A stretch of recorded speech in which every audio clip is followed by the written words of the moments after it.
This is the story of Gerald McCloy and the strange things that happened to that little boy. And they say it all started when Gerald was 2.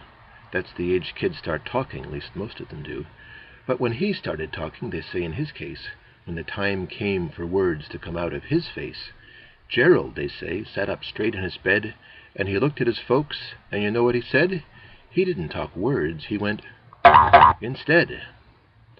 "What's that?" cried his father, his face turning gray. "That's a very odd thing for a young boy to say." Then, much to his father's and mother's great pain, Gerald, he did it again, like a rusty old gate. "He's sick," cried his father, "it's something he ate." And the poor worried gentleman rushed to the phone, and quick dialed the number of Dr. Malone. "Come over fast, doctor," the poor father pled. "Our boy can't speak words, he goes instead." And in 5 minutes the doctor was there.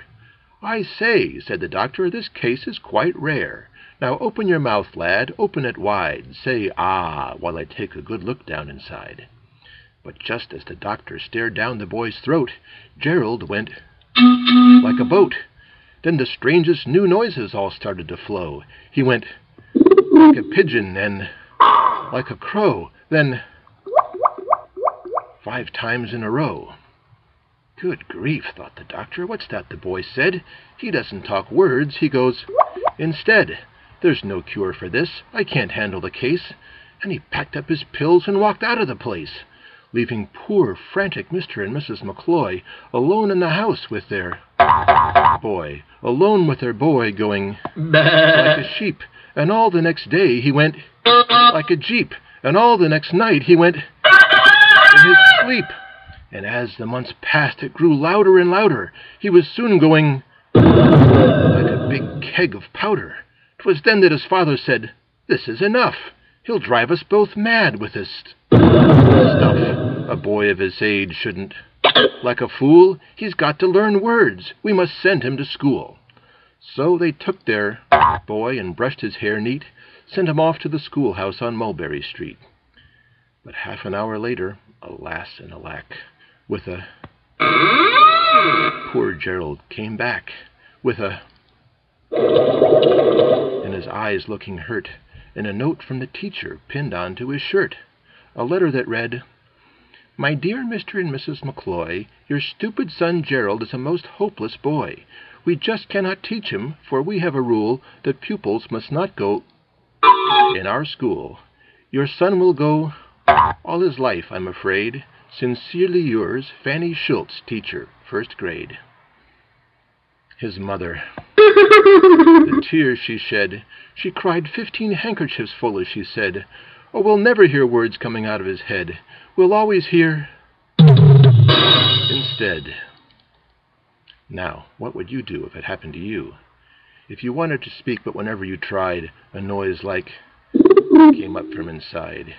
If you tried to talk, but the sound from your head always came out instead. Well, it happened to Gerald, and soon the news spread. Soon the neighbors were whispering all over the block that Gerald goes like a clock. He can't speak a word, and he's going on 6, and they say he goes like the breaking of sticks.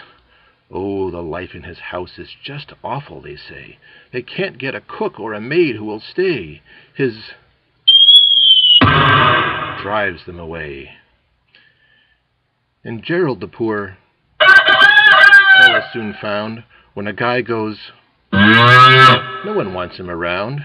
When a guy goes, he can't have any pals. His frightened the gals.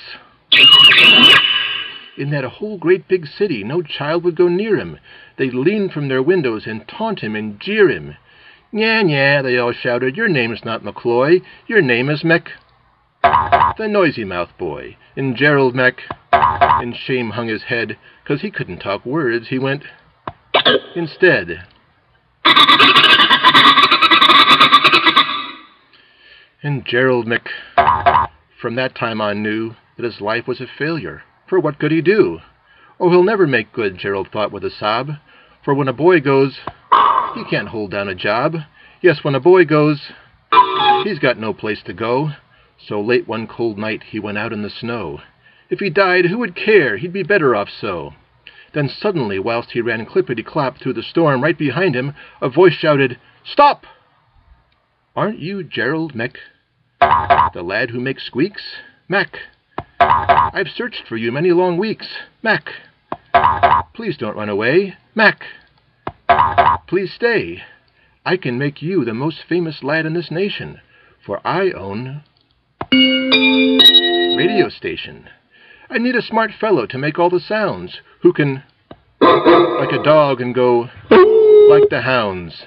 I need a smart fellow who can like the bees, who can like a doorbell and like the breeze. Your is terrific. Your is inspired.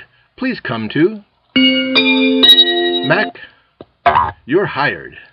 So the man took Mac by the hand, and 10 minutes later, throughout this great land, more than 10 million people heard Gerald let go with a on a radio show. And today, when you tune in out there, that's Gerald you hear going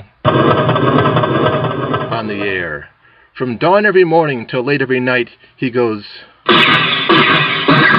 the listener's delight. Now his parents, proud parents, are able to boast that his is that's known coast to coast. Now when he goes, no one jeers, no one laughs. They all beg Mac for autographs. Now Mac is rich, he has friends, he's well fed, but he doesn't talk words, he goes instead.